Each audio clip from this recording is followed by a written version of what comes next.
instructors may give a very different grade for the same material. So multiple choice exams have the advantage in the perception of the learner of giving a sense of objectivity with respect to grading.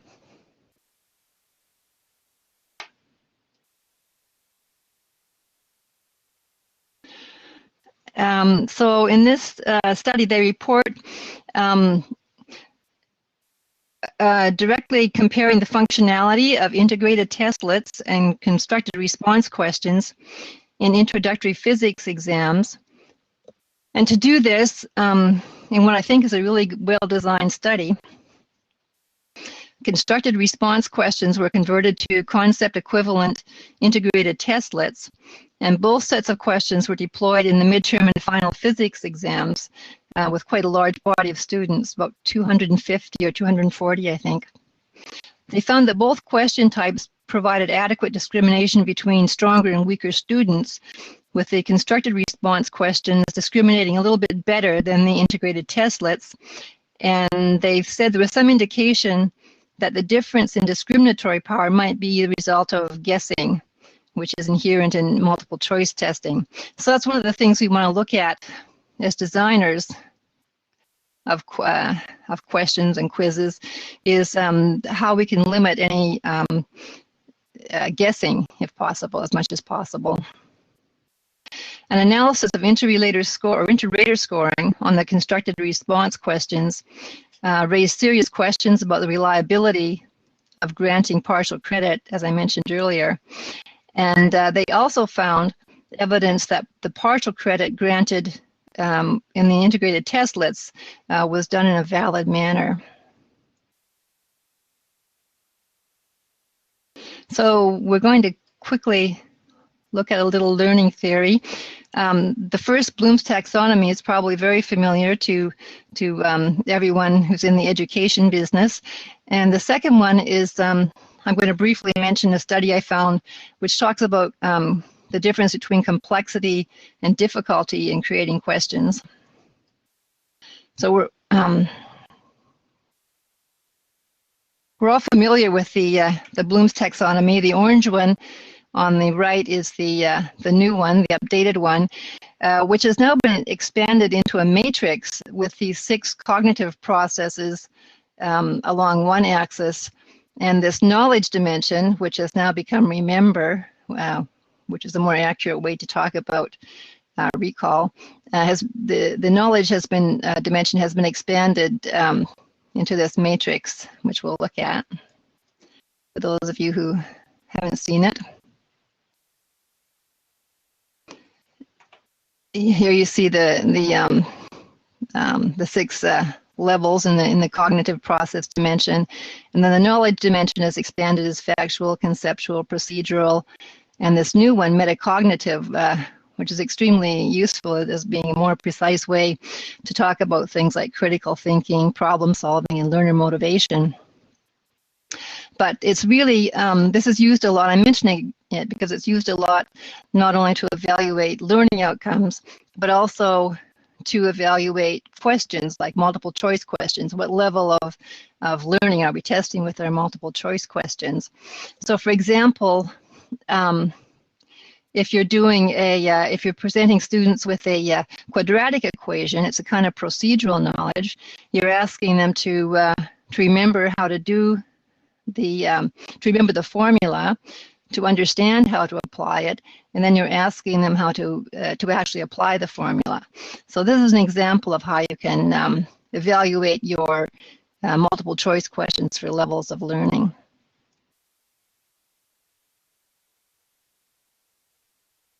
And this is a really interesting study. It teases out the difference between a level of complexity and a level of difficulty. And what we're really trying to get at when we're building these testlets is an appropriate level of complexity, and that we're trying to get at those higher levels of learning that we see in the Bloom's taxonomy.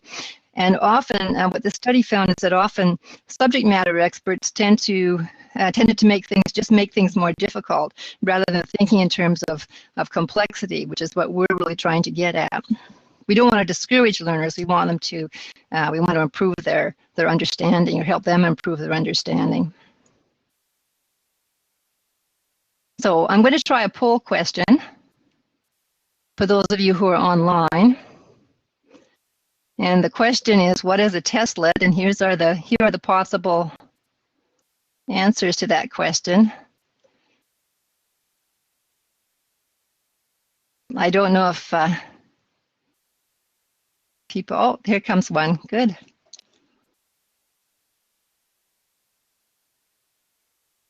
I have to tell you that there are two parts, two correct parts to this question. So I'll publish it. There it is. And go on to the next one. Okay, we're looking at what is a testlet. Some of you already know, obviously, what a testlet is. It is a way to add some cognitive complexity by using a group of multiple choice items that share a common stimulus to test a particular topic. And in the traditional testlet, it's considered unfair to ask have the answer to one question dependent on the answer to another, because students don't normally get feedback as to whether the question that they've just answered is correct or not. So with these integrated testlets, that's one of the features that is built into it, using letting learners have kind of a more complex learning or question experience by looking at the relationship between 2 or 3 different questions, because it's possible, it's going to be possible for them to keep answering until they get the correct answer, as we'll see. Typical examples of a testlet, as some of you already know, include things like reading comprehension tests, putting up a graph or a table as a STEM for a science test, and also maps. We're very familiar with putting up a history or geography questions related to a map. So that's the testlet.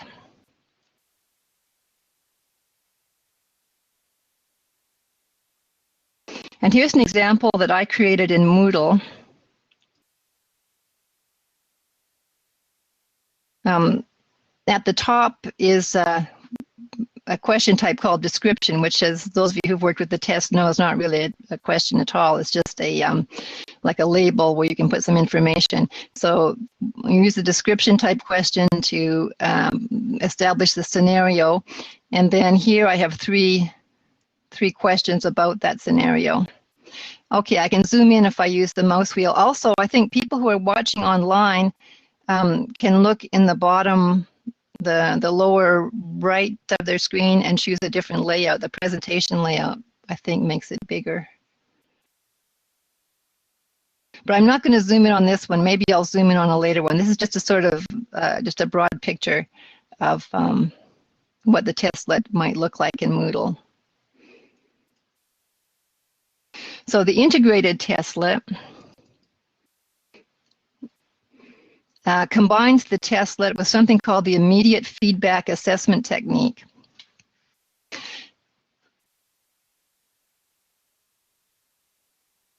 Which looks like this. This is what a physical card would look like with this IFAT technique. It's actually a scratch-off card, and in a live class, learners just keep scratching until they get the right answer, with a descending number of points, allowing for partial credit. So, for instance, if the answer is B, and you scratch it off right away, you get all 4 points. You might get all 4 points. But if you scratch off C first, and then you scratch off B, you might only get 3 points, and so on, until you get, maybe if you scratch everything off, you get either 0 or 1, depending on what kind of a marking scheme the instructor has decided on. Here's another poll question. Has anybody seen one of these before?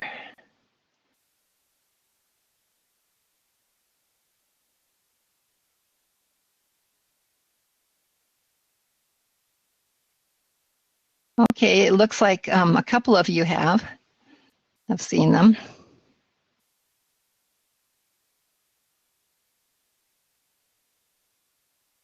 And what we're going to try to do is create something like that in Moodle.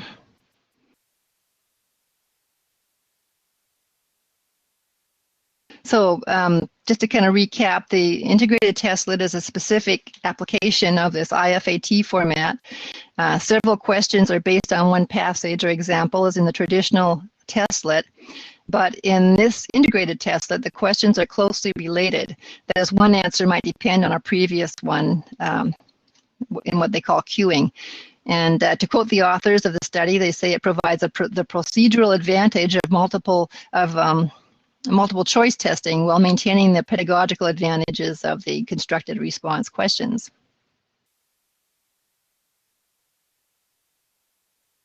So let's look now at using this quiz, using the Moodle quiz for the integrated testlet. So on the quiz level,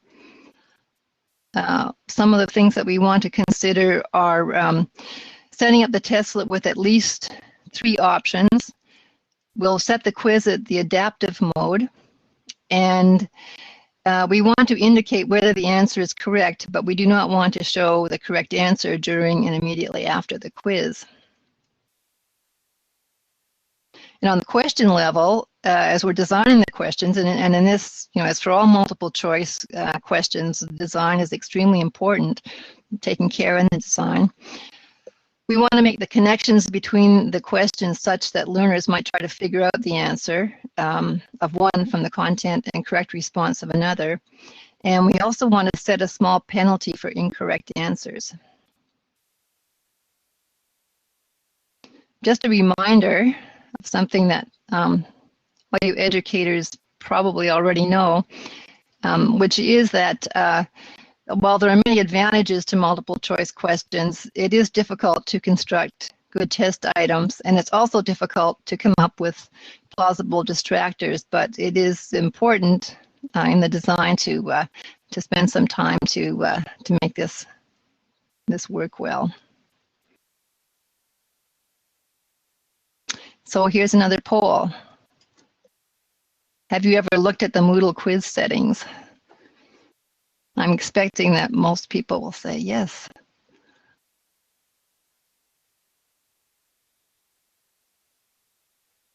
Okay, a couple of you haven't, so that's good, because I'm going to show you some screenshots.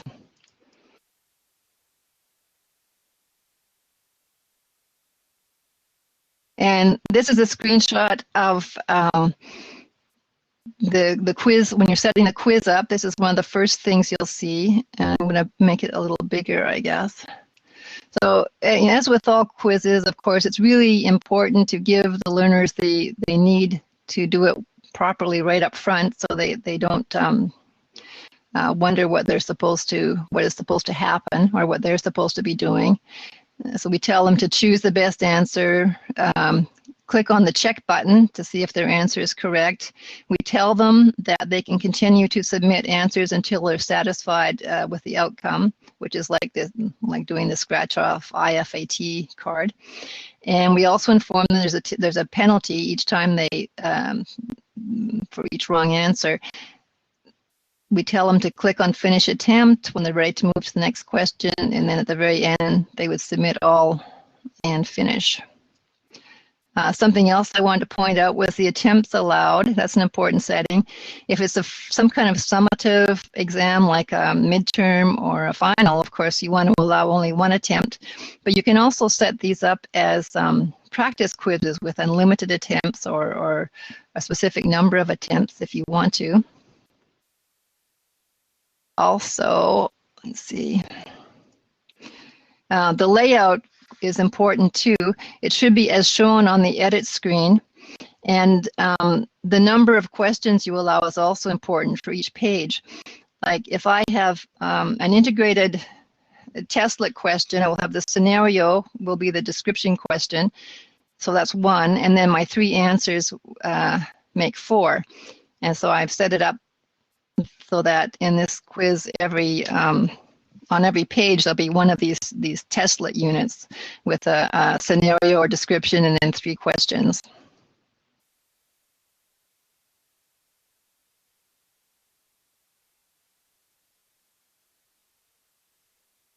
Of course, you don't want to shuffle inside the questions.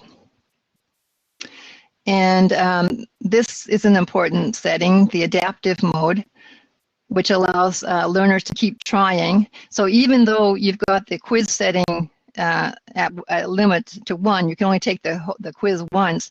You can do each question as many times as you want to in this adaptive mode, which is what we need for to sort of reproduce this IFAT kind of a setup.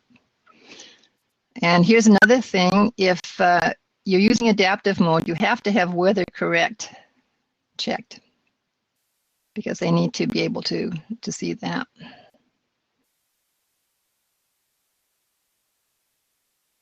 So yeah, the adaptive mode allows students to have multiple attempts at the question before moving on to the next one. It can adapt itself to the student's answer, and if you want to, you can even add some hints to give the student before they try again. So this is what a question looks like. As I should probably mention, for those of you who don't know, though I imagine most of you do, there's 3 steps to setting up a Moodle quiz. The first is the quiz itself. We just looked at the settings for the quiz itself. The second step is to create questions that fill up a quiz bank, or that go into a quiz bank. And then the third step, when you have your questions developed in the quiz bank, is to add them to the quiz that you've set up. So here is where we're looking at creating individual questions that would go into the quiz bank. And it's good to, feedback is really important, especially if you're doing it as a self-test. Here I've allowed multiple answers. I did look at one study which concluded that in terms of discouraging guessing, which is something we want to do with multiple choice questions, that the optimum setup would be to have 5 answers, of which 2 are correct. So I use that quite a bit. That seems to be a good idea in terms of helping students to sort of use their cognitive processes more effectively when they're doing these multiple choice questions. But if you want to, of course, you can just say 1 answer aloud. And here, looking further at the individual question settings, here's something else that's important. You want to remind them that if they don't get the answer right, they can keep trying.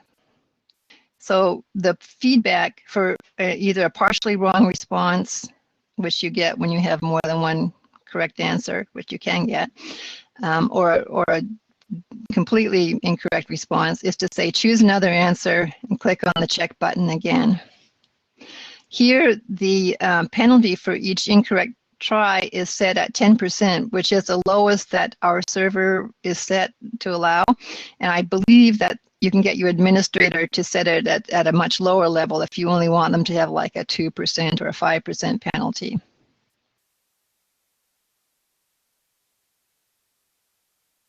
So here is an example, again, similar to the one I showed you earlier,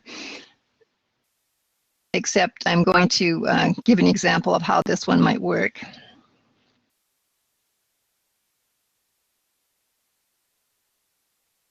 You can see when the learner clicks on a partially right answer, they've chosen one that's wrong and one that's right. They get this feedback which says choose another answer and click on the check button again to remind them to keep trying. And you'll notice also that it tells them that they got it half right, and it also tells them they've attracted a penalty of 10%. So they understand that they aren't going to get complete marks when they keep clicking.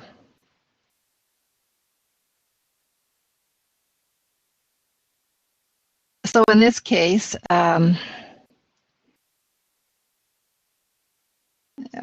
here they've chosen the wrong answer both times, and again they get the message, check it, choose another answer, excuse me, and click on the check button again.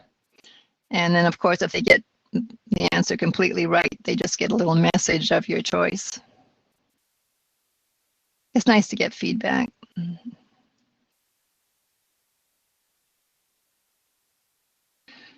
So, in summary, the integrated testlet combines the traditional testlet with the immediate feedback assessment technique, which can be reproduced in a Moodle quiz.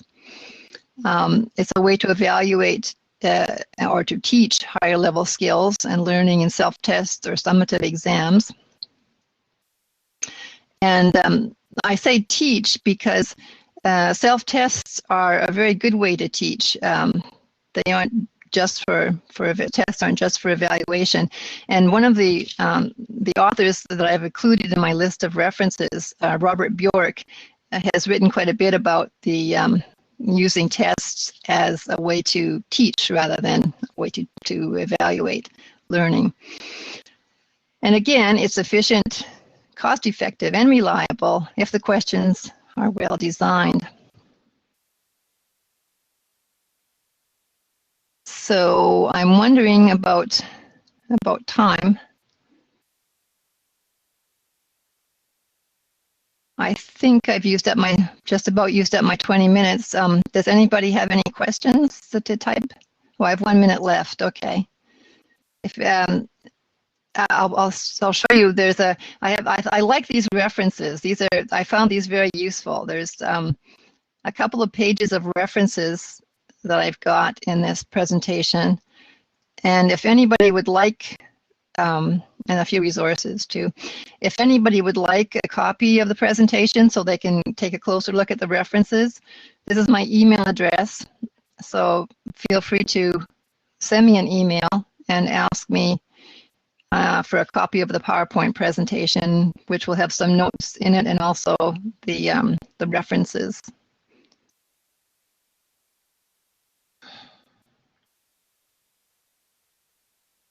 Okay. Oh. Yeah, no, you can go on. I can hear you now. Thank you, Mary. Page of practice presentation is out listed. I want if someone would like to.